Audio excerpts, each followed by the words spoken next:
Amber. Hi, Martin. How are you today? So we finished one of our last podcasts talking about worth and showing up. Yes. So what are we showing up with today? Well, today we are showing up with the opposite of.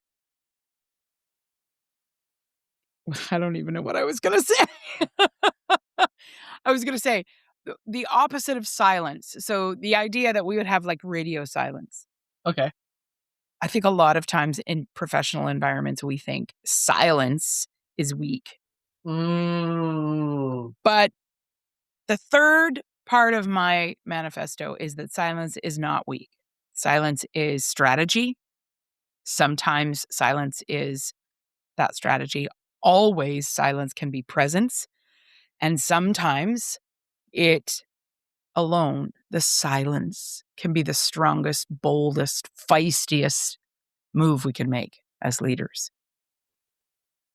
So it's kind of like an oxymoron. Well, I have to admit, I do very much agree with you that silence has a huge power. But I'm also conflicted because if for the next 24 minutes we kept this silent, our listeners would be like, what am I missing? Yeah. So as we fill the space about silence, maybe we could talk about the value of silence. Okay, so let me tell you a story.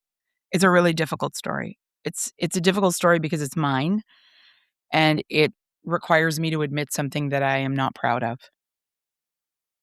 But I feel like it would be an appropriate way to walk backward into why I believe silence is not weakness. So about 15 years ago, I hosted a retreat for over 100 women. The goal of the retreat was community connection building, and it was 3 days. It was connection, self-care, joy, community was had, laughter was had, space for renewal, lots of great food. I cooked. I was the chef. I was doing all the food catering.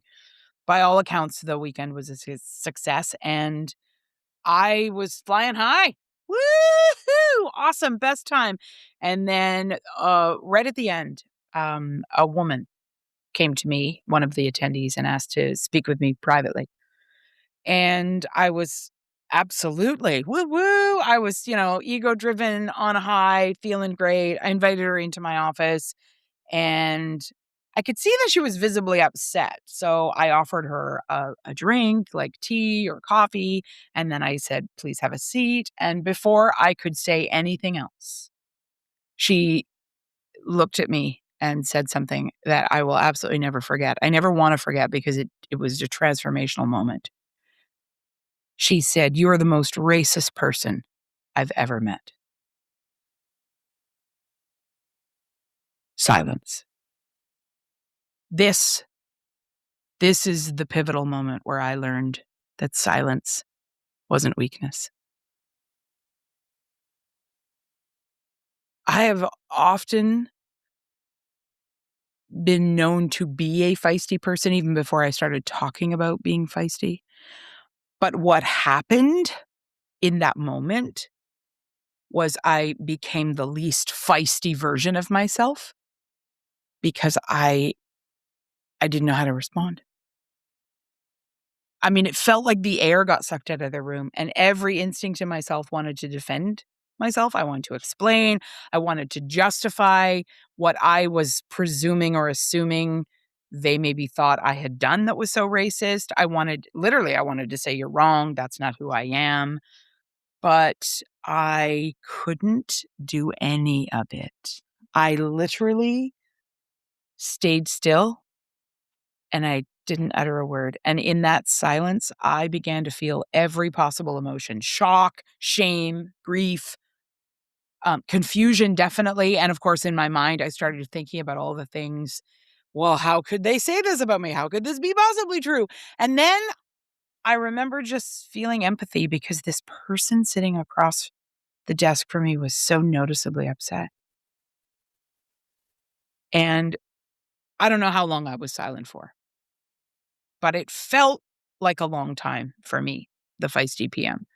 And then I opened my mouth and I looked at her and I said, "I am so very sorry." It was all I could say. looking back on it, I realize it nearly crippled me to say that, because saying that could have been misconstrued as an admission that she was right. But in the moment, my silence was, I mean, in the moment, it wasn't strategic. In the moment, it was like having the wind taken out of you. But what I learned about silence, having not had a lot of words to share, was that the power of that silence was I didn't say other stuff to make it worse. And that moment in my career, 15 years ago that happened, began to change the way I would show up and be present in those moments. And although I was completely shattered by the moment, I did, and I was able to say, I am so very sorry. And you know what she did? She stood up. She said quite a few other things that were quite distasteful of me in the moment. She stood up and she walked out of my office. And I have never seen her again. Gone. And I never got a chance to say all of those things. I never got a chance to explain myself. I never got a chance to even ask for her to explain to me. I can tell you that she didn't explain to me why, or necessarily details about why she felt I was a racist. She just sort of blanketly made the statement and then talked about parts of the weekend that didn't meet her expectations. And then, like I said, I, in the silence, finally uttered, I am so sorry. And then she just got up and stormed out. And I remember replaying every detail of that situation for weeks and weeks, probably months, and well, definitely years. 15 years later, I can still take myself right back to that. And on that day, the silence felt like a failure. It felt like, well, I failed myself. I failed to defend my honor because I was not and am not a racist. But over time, I have come to recognize that something very profound happened in that. And that was my silence in that moment wasn't weakness, it was wisdom. And me not saying anything meant I didn't increase the harm. And silence as a strategy has become a huge strength for me. And I know I'm feisty, and I know I'm provocative, and I know I'm often the first person and the last person to speak. But I'm telling you, I learned that day, not in the moment, but in the moments since that day, that if I had spoken from my ego to defend myself, I would have lost the chance that I gained to understand her pain. And I realized if I had filled that silence with my own defense, I would have made that entire moment about me for her. And so I'm so grateful because I learned that silence is not the absence of power. It is and can be the practice of it. She gave me the greatest gift that anyone could have given me. And I feel awful in some ways that she will never have wanted me to have that gift based on how much I hurt her.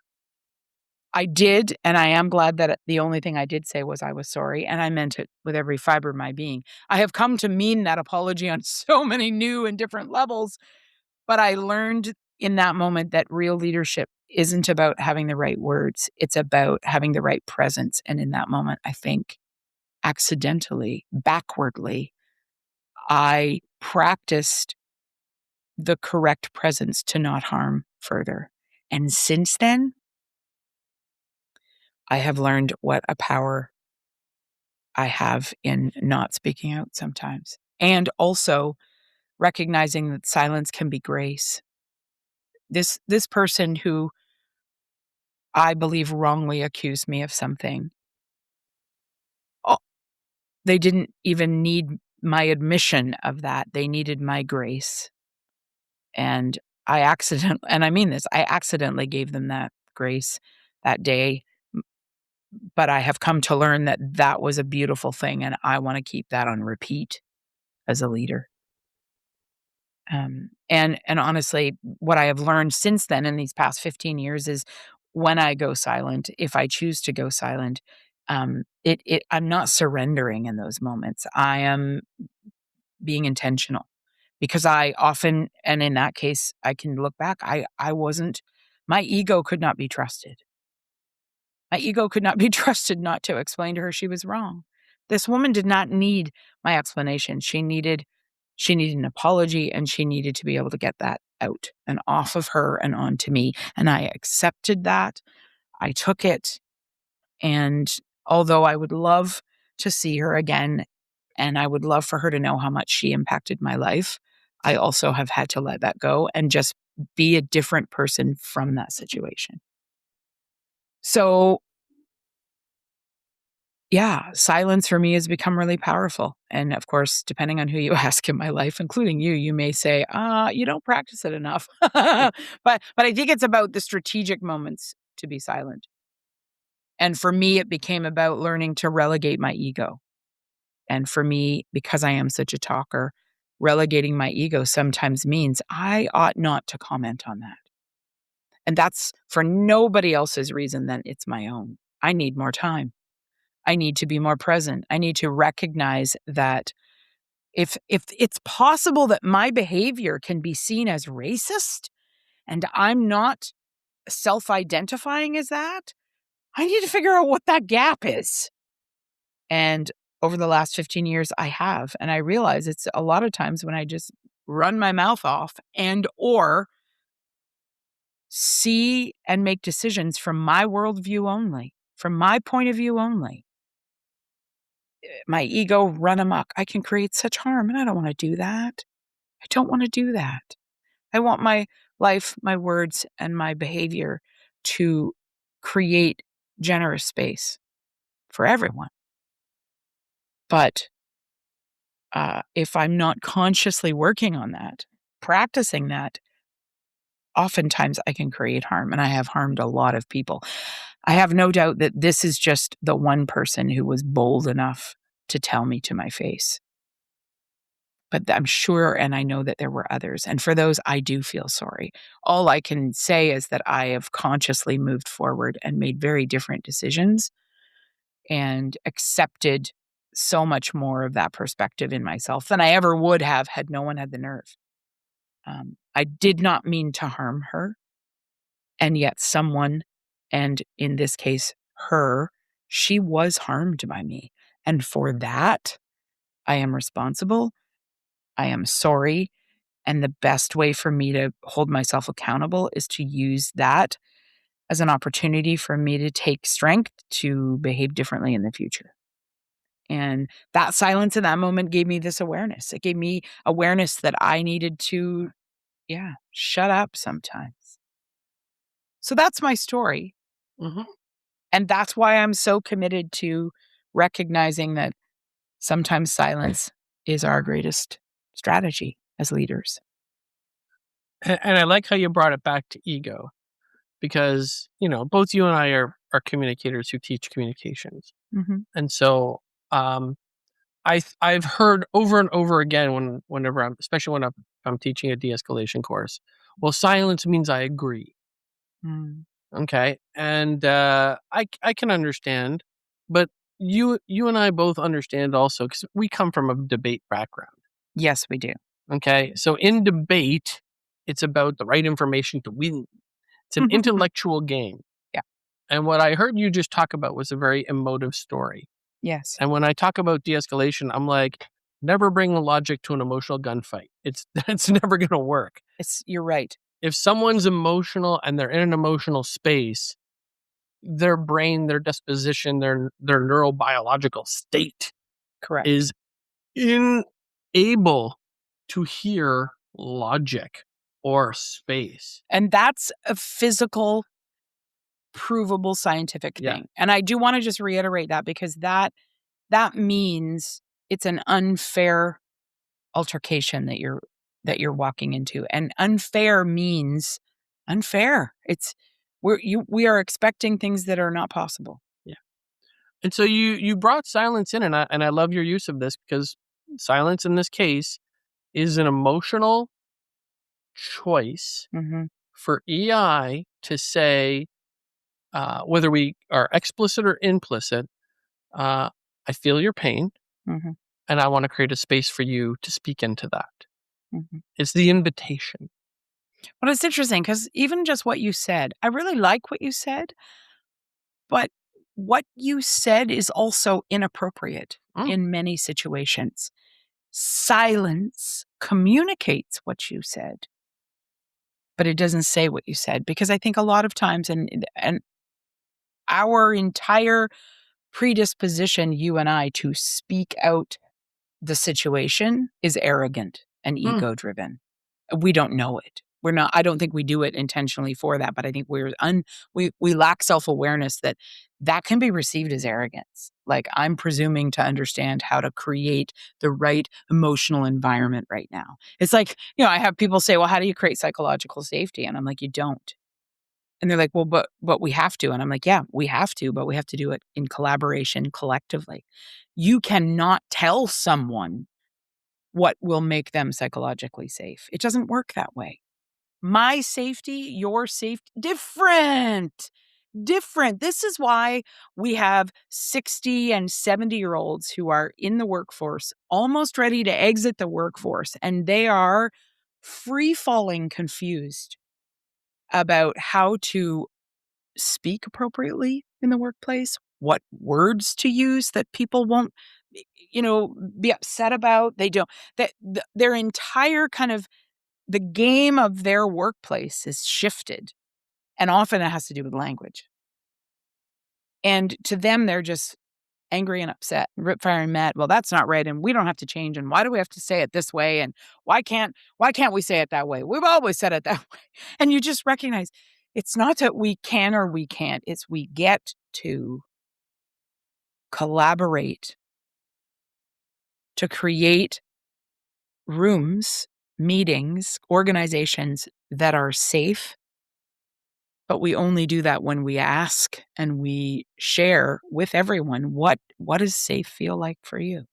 This is one of my biggest beasts with HR teams. And yes, I'm talking about you, HR team people, if you're listening. I love human resources and I recognize that the absolute necessity for human resource teams, human resource professionals. What I wish desperately was that HR professionals were the ones with the highest level of EQ, emotional intelligence, and self awareness work. And that was where they started at, as opposed to being essentially the organizational police. I think a lot of HR teams end up policing a lot. And I don't even I don't blame the professionals. It's the system. It's the idea that we'll create rules and then everyone has to follow them. And if you don't, you'll be in trouble with HR. Well, okay, let's be clear. Like how we create those rules should yet still be a collaborative process that involves, well, certainly C-suite to be more silent and other individuals at the same organization that have less power and authority to be more vocal. Because a lot of times we see, organizations that are seen as unsafe or toxic. It's because the work in different departments that's happening is completely inappropriate based on what a C suite level manager may expect. Well, it's got to look this way. Well, they're not there to work there. They don't know what it feels like. So, creating more space to have these conversations, this is how we need to do this. I do believe desperately that HR professionals know this. The problem is many of them work in systems that don't value that. And I think for me, this silence is not weakness means silence means we are creating space to hear from others. We are not always the ones talking and putting new into the universe. We are listening about what already is there. And in these environments, what do people feel? What are they experiencing? And if we can share all of that, then we can work together to create safer spaces. But to say that you and I don't mean that you and I do this, but for us to presume we know how to do that, you can't. Even when you're coaching a client, you don't say, I'm going to be a safe space for you. You can't say that. You can say it, but it doesn't mean anything. Proving that you are interested in creating a safe space for your, you know, client means literally doing it. Like saying, how are you feeling? give me some idea. How can I best support you? Like asking and then allowing and enabling a client relationship to share enough to build that, okay, this is going to be safe for us. For this time, this will be safe. I think that's so important. And of course, if we're in big organizations, often just telling people what to do, we're not doing that at all. And I understand we don't have time. I get it. We're busy. I get it. But, we're humans and we need to take the time. And I learned such a hard lesson that day. And I have thought so many times since then about how grateful I am that although my ego was flying high and I thought I had done a great job, I got slammed right into one of the toughest kind of things to navigate in yourself, which would be that I would ever intentionally want to marginalize others. And I realized that day too that was I a racist? No. But did I make decisions that created inequity for others? Yes.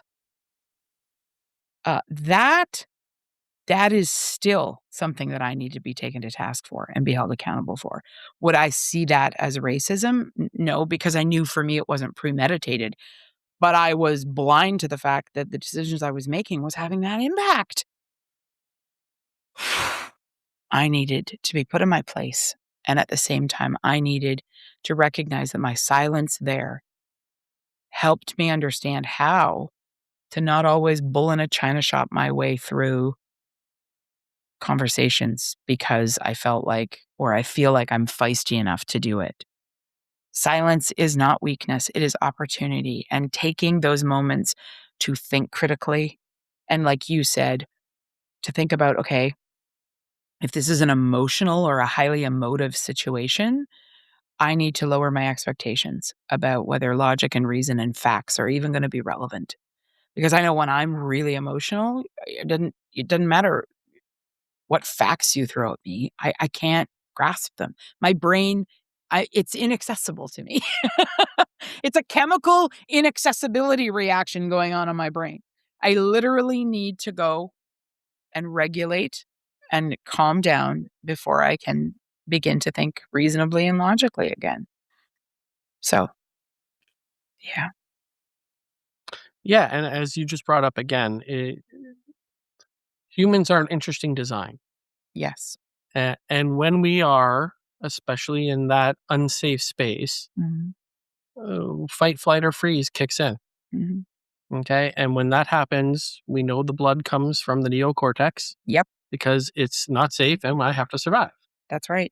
No time for facts and logic. Nope. Nope. Yeah.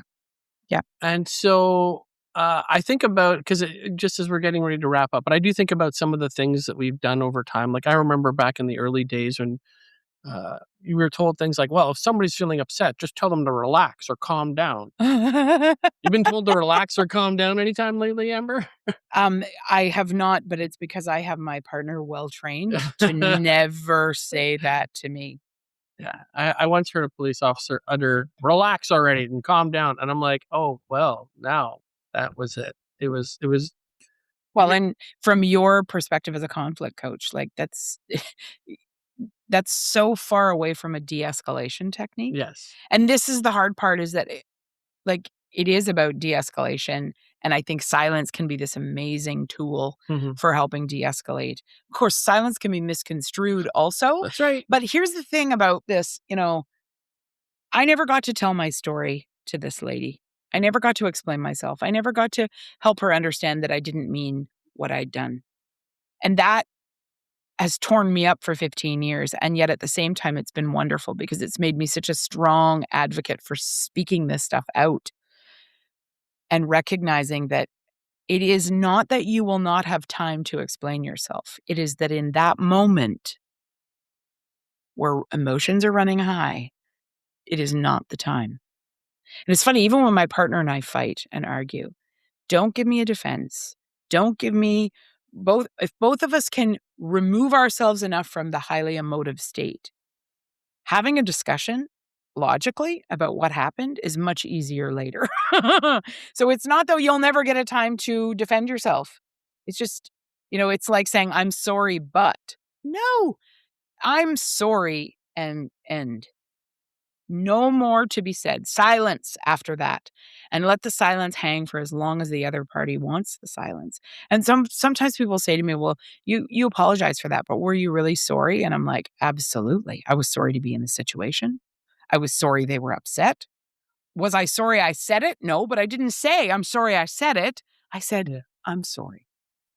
So it's just practicing that taking a beat, that silence, and then being able to do the self-awareness work. And to HR professionals, I get that you want so many of you to do this, but we have created systems, systemic systems that are trying to police this in ways that do not accomplish what the like policy manuals have attempted to create. So we need to also recognize that instead of banning the use of a word in a workplace, there's also an opportunity to create a collaborative, space to talk about, well, what are we doing this for and why are we hoping this will make an impact? Yeah, I'm hearing the difference between enforcement and reconciliation. Yeah. And they're very different. They actually aren't even accomplishing the same thing at all, even though we might think they do. Reconciliation is very different. Reconciliation means we will move forward together in a new place. That is powerful. And I think it's going to be ever more important, particularly as we try to feisty our way into the future. Mhm. Yeah. So thank you for today's conversation. Thank you. I'm very much looking forward to how we'll reconcile this with the material in the next one. And Awesome. and until then, thank you so much for sharing this silence. And I'll end this podcast with Silence.